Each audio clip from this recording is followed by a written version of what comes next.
Ah ouais, je fais un clap. C'est comme ça? Le groupe Frano, en tout, ça représente environ 140 collaborateurs pour entre 20 et 30 alternants à tous niveaux différents, que ce soit du CAP jusqu'à la licence. C'est très important le volume d'alternants chez nous pour permettre en fait à ces jeunes talents de mettre un pied dans le monde professionnel. C'est aussi une relation vraiment gagnant-gagnant, ça apporte une nouvelle dynamique. Nous, c'est important d'avoir une alternante pépite comme Emma parce que ça dynamise vraiment déjà tout notre bureau d'études. Je vous présente Emma, notre alternante au bureau d'études, qui est là depuis septembre et qui étudie à l'Institut français de la mode. Et je vous présente Cédric, qui est actuellement mon tuteur depuis septembre et jusqu'à la fin de mes études. Je prépare un bachelor modéliste concepteur. Le modéliste a pour rôle de mettre en forme un vêtement, donc en créant un patron, et derrière le couturier qui va monter le vêtement à proprement parler. En version plus imagée, le modéliste c'est l'architecte du vêtement. Il va construire le plan du vêtement. Et on fait partie du groupe Frano. On travaille dans le prêt-à-porter de luxe.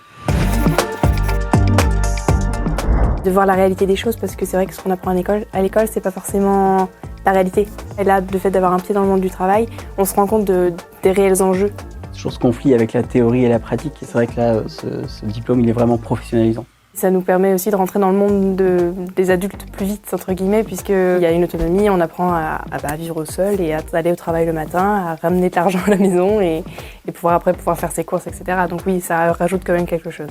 Il y a les projets scolaires derrière, il y a l'envie d'apprendre, il y a la jeunesse, il y a un peu l'innocence aussi, qui sont vraiment propres aux alternantes. Ouais. C'est important d'avoir quelqu'un avec qui on est complice et avec qui on s'entend très bien, parce que c'est vrai que la relation entre tuteur et alternant est quand même très... Je pense que notre relation, elle ne s'arrête pas juste au pas de l'entreprise, quoi.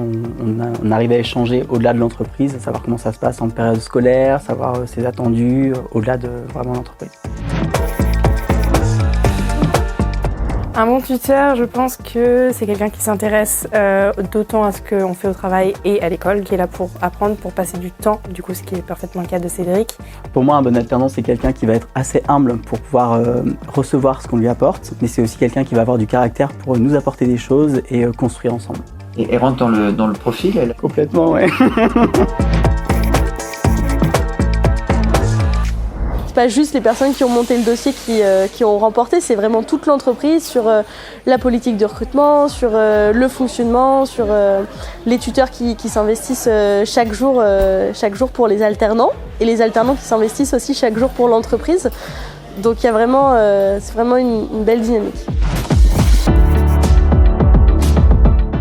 Allez-y, postulez parce que déjà ça vous permet de vous poser les bonnes questions, de mettre aussi en place des projets. Être pépite de l'alternance, ça permet aussi d'intégrer le cercle des pépites, qui permet d'échanger des bonnes pratiques. Je leur dirais d'oser, de se laisser porter.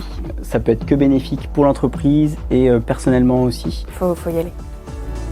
Il faut y aller, il faut vraiment postuler pour les pépites 2025 parce que c'est chouette, c'est une belle expérience. Là, parce que là, c'est ça.